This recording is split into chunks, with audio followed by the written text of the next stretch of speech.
Hey everybody, welcome back to RPG Imaginings. Those of you that follow the TTRPG space, particular for horror gaming, know that there has been a highly anticipated release. Specifically, this is from Monte Cook Games, and I didn't order this until like 3 weeks ago because I'm getting myself out of Kickstarter. Okay, I just do not jive with the nature of the platform at all. It's clear that they're not going to change or listen to feedback, and there are a lot of aspects of Kickstarter that I just really dislike from an economic standpoint, from a labor standpoint, from a customer standpoint. So I'm trying to get away from Kickstarter, but this is one where I had mused over it for a long time, and it hits so many of my personal buttons that I knew it was something that I wanted to add to the collection, if anything, just for ideas. And so it's very well packed, bleeding a little bit. Okay. I don't think that that was from opening the package. I think that was from a prior video that I just shot for my other channel for Mechanical Pencils. This is the Old Gods of Appalachia role-playing game by Monte Cook Games, and I think those of you who follow horror have been highly anticipating this. It's a beautiful book. Okay, there's an embossed glossy symbol on the cover, as well as the words of the role-playing game, and we have upside-down A's to indicate that this is sort of an upside-down world, and then we have a demon stag, as one has on their role-playing games.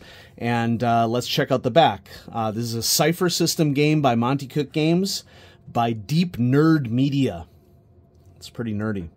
In the mountains of central Appalachia, blood runs as deep as these hollers and just as dark. Since before our kind wandered into these hills, hearts of unknowable hunger and madness have slumbered beneath them. These are the oldest mountains in the world. How dare we think we can break the skin of a god and dig out its heart without also calling blood and darkness? Ravenous creatures of the inner dark, sinister plots of the hollow men, unearthed beasts that have long dreamt in the dark, and angry forces of the green strive to protect what matters from these terrors and more, while you seek to know the unknowable and spin a collective tale of hardship, horror, hope, and heart, where every choice requires a sacrifice and your word is or should be your bond. The Old Gods of Appalachia role-playing game includes complete rules for a fluid, story-based tabletop role-playing experience in the eerie world of the hit Old Gods of Appalachia horror podcast, an intuitive, concept-driven character generation system that gives you limitless options, a detailed dive into an alternate Appalachia of the 1920s and 30s, rich with atmosphere and lore, dozens of dark, dangerous, and powerful creatures and characters to encounter and interact with, 2 complete adventures to launch your campaign. That is nice to see, because I am of the personal opinion that included adventures should be necessary to teach people how the game plays. Now, that being said, let's go ahead and dive in. I do not listen to the Old Gods of Appalachia podcast. Okay, my podcasts are very limited in terms of scope. I listen to quite a few Cthulhu podcasts, my favorite being Stars Are Right. But podcasts aren't by any stretch my favorite type of media, and so I pretty much limit myself to like about 5 or 6 podcasts total. Okay. Yeah. So we have a credits page. Where the Shadows Stir.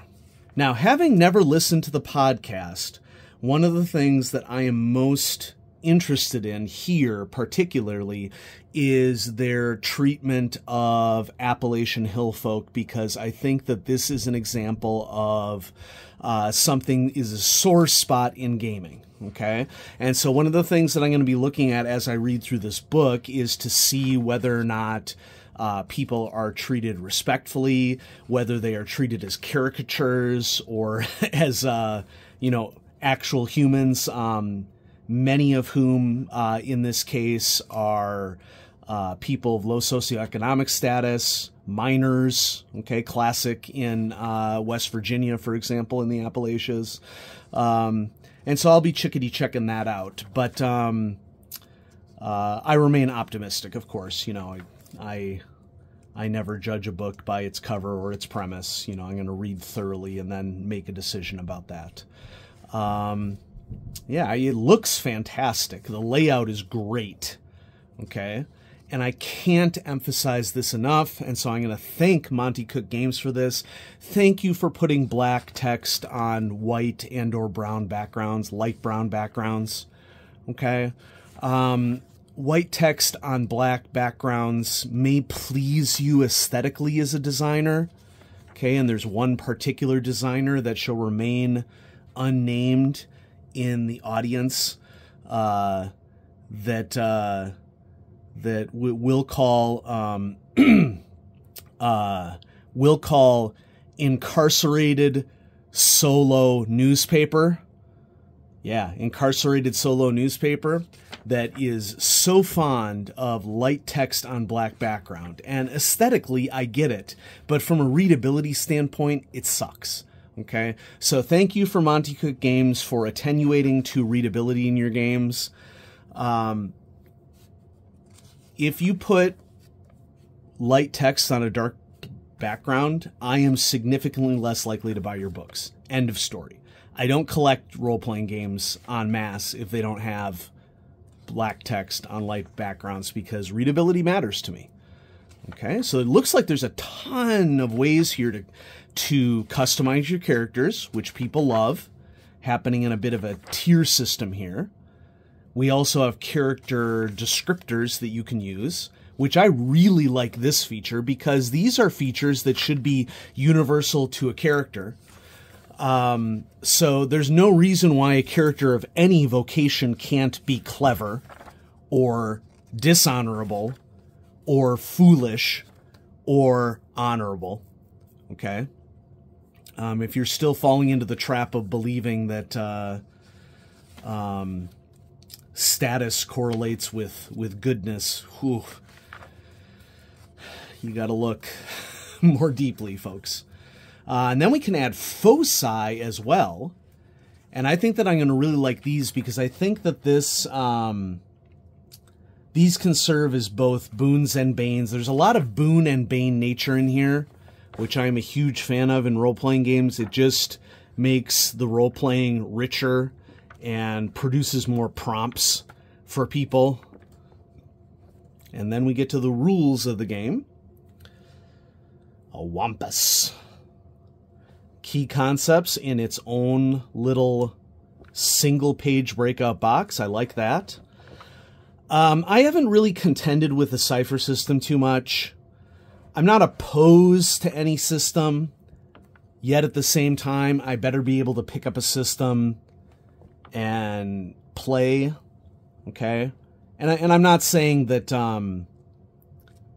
it has to be equally easy or anything like that. I'm not setting like some impossible bar, but I've never really gotten a real taste. I don't think I've ever played in a game with the cipher system, okay?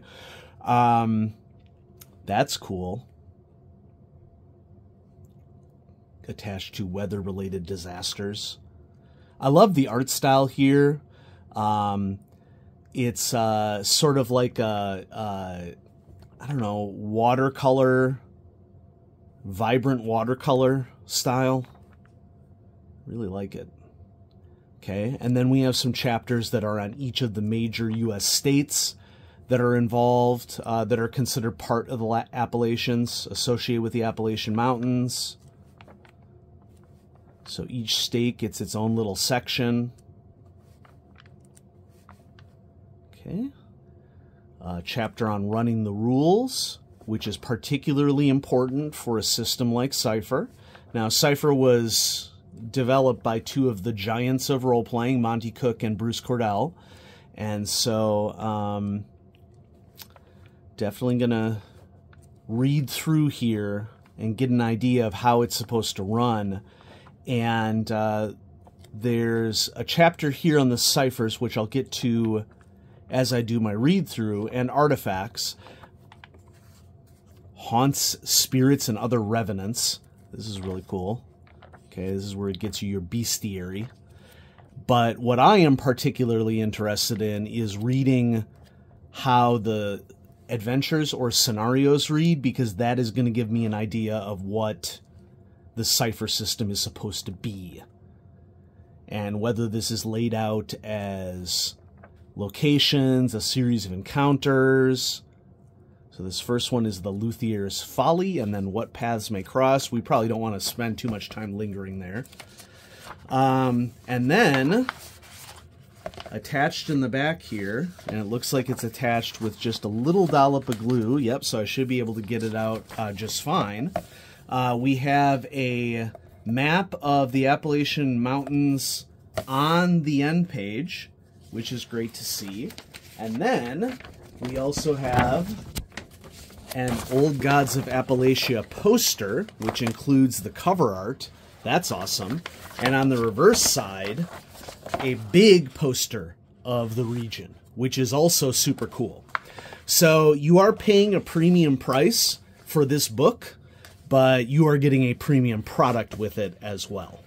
And so this is looking great, and I'm very much looking forward to diving into this. This is the core book, which you do need at least one copy to play. What Monte Cook Games has done with this is they have arranged it so I did not pay into this level, but there's like a 32-page player's guide. You can get the PDF of the player's guide for $8, which I honestly think is kind of highway robbery for a 32-page PDF. But, you know, then again, the idea behind this is that if you get that 32-page PDF printed out or just have it available electronically, then only one person needs to have a core book, and anybody who's a player can play the game with the 32-page PDF. It's not my favorite way to do gamer financial help, but they're the company and they made the decision, so it is what it is. I certainly don't think that it's unfair or an unkindness to ask someone to play $8 to play a game. Okay, don't get me wrong. But we also have games where somebody gets the core book and people can pay $0. Okay. And I think that you could do that with this game as well. Just note that it's an option there. So it's more like who prefers what options, and everybody's going to prefer different options, and that's neither here nor there.